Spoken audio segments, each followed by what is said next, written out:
Hey all, we're Katie and David, and today we're going to show you our bed build for our 2004 Toyota Highlander. Our main priority for this bed build was really maximizing our livable space and keeping our options open for storing larger gear or things like that. Our whole design concept was around two hinging halves. So we have a back half and a front half that both lift up, and they hinge around a center piece in the middle here. We wanted to be able to more easily access the gear underneath. And then also a really cool function is being able to lift these up in either side so that we can have kind of like a reclining seat looking out or looking in. And then the back half too completely hinges over so that, I'm not sure what the use is yet, but there's going to be use for it. I like it.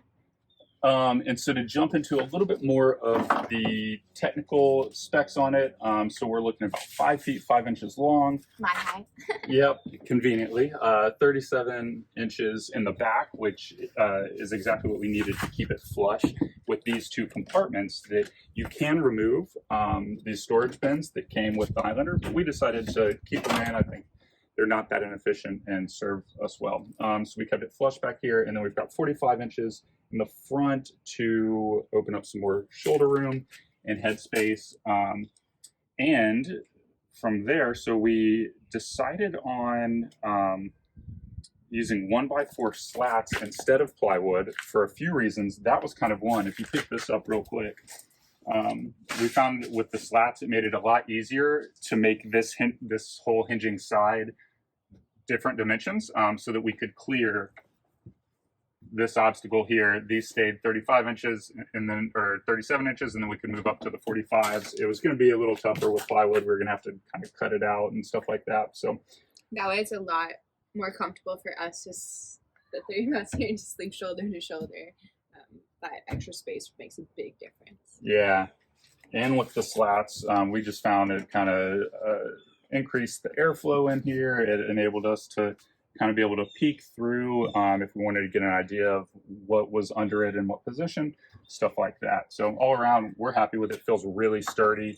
On the underside, so in the back, we have two kind of frame supports. On the front, we have three.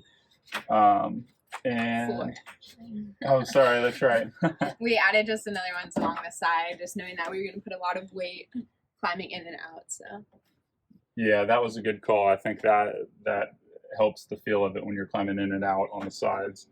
And on the back side, so we have everything based around this center frame piece. So the Highlander naturally has this metal divider running horizontally in the back of the trunk here, and it was the perfect space with the bolt holes that it already came with from when the seats were attached.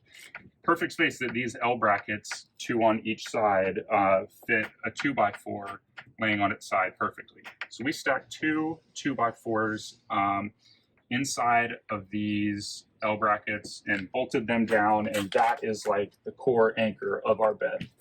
So that up here is the stationary piece that the hinges are all attached to. Down on this side, we also added two 2x4 pieces to help brace the frame. So these, when we close it, the vertical frame pieces rest on there, and that's kind of the back support. And then the front support are these legs that we just put one screw in because it's weight bearing itself. So that enables us to twist it around a little bit in case we want to move it around based on what we have situated back here. And for now too, we just tied some like paracord around with carabiners so that we can hook it up here into the seatbelt hook on the car. And that holds it up nicely so that from this side I can lean against it in here, or if we're getting gear underneath, we can leave it up. Yeah, that was a really nice feature, so that if we ever wanted a little bench seat on the inside, it enables that as well. So that's the back. You want to, before we run around to the front, we'll just show you that we also, to lift this up and make it a bench seat, we've got some strap with a carabiner attached to it. So we just took this extra piece of webbing laying around, and we wove it through the back supports here, so that it would always stay about at this point. And then we have it just so that we can loop it around these carabiners and clip them into these like natural hooks that the car had that have been proven to be very handy. So that holds it up, and then we can play with adjusting the height. I don't think that one's in, David. Yeah, I just let it come undone there, so it's not the right height. But here we go. Cool. So yeah, so now we have this nice bench, or sorry, nice chair, sofa, whatever you want to call it. Yeah. Which is honestly really comfortable, really cool. And side note, maybe this is just totally anecdotal, but I feel like having the slats really helps for some of the comfort too. You're not, I don't know if it gives it a little more give, or you can just feel the airflow in the back, but I like that way better than using plywood or something else, I think. So yeah, it's really, really comfortable. Yeah. Poor Jackson's trapped back. Oh no. But so now I'll grab the camera, and you want to move up to the front? Yeah. All right, and here we are coming around to the front. So same kind of concept on this side. We have it all hinging off of the 2x4s in the middle. We just rolled the carpet back, had our 3 main supports here, going up the bed, across the planks, and then we, like mentioned, these extra side supports. So 5 actually. 5 in total. And then for this one, instead of going with like a 2x4 or something for legs, we decided to use these metal plumbing pipes. Yeah, just steel, 1/2-inch steel pipes with little PVC end caps that gave us a little flexibility to screw on and off. Since their height didn't line up exactly, that was kind of convenient to get them all. Yeah, so I guess for the main thought behind these, they're really sturdy and they just take up a lot less space. It's kind of funky here with the Highlander, where the seats were removed.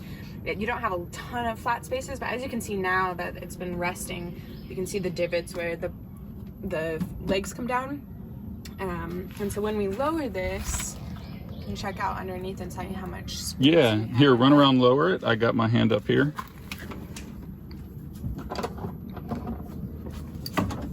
All right, so she's just unhooking up front. All right, look out, Jackson. Coming down, buddy.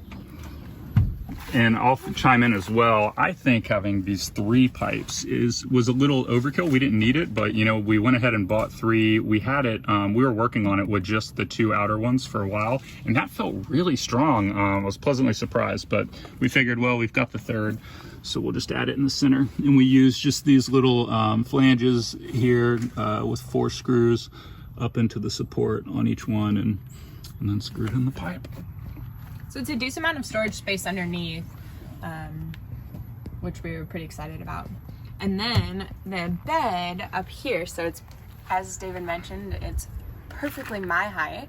Makes it really comfortable for me to sleep on. David's just a tiny bit taller. So we discovered that the cooler, our lifetime cooler that we've been using, fits perfectly behind his seat. Obviously when he parks the car for the night and we're not driving, you can slide the seat forward, put the cooler here, and it extends. And this is his pillow. Yeah, and then in a future video, we'll show you kind of the rug setup and mattress setup that we've got here, but those help out a little bit of height as well, so that it's this doesn't really feel like your head's jacked up. It actually feels perfect to me. And we could have done like an extending plank or something, but it was good enough. Yeah, it's perfect, and really helps with the theme of keeping options open. That's why I like the cooler as well, just because, like Katie mentioned, instead of just building the platform out, realize this way, the seat can come all the way back. We can store other stuff there. We could switch sides. It just all around provides more options. So that's our bed build. Yeah, there you go. Let us know if you have any questions or anything like that in the comments there. And we'll be back with more videos on how we finish things off with the bed and the interior of the car, and everything like that. So give us a like, subscribe, and stay tuned for more. see ya.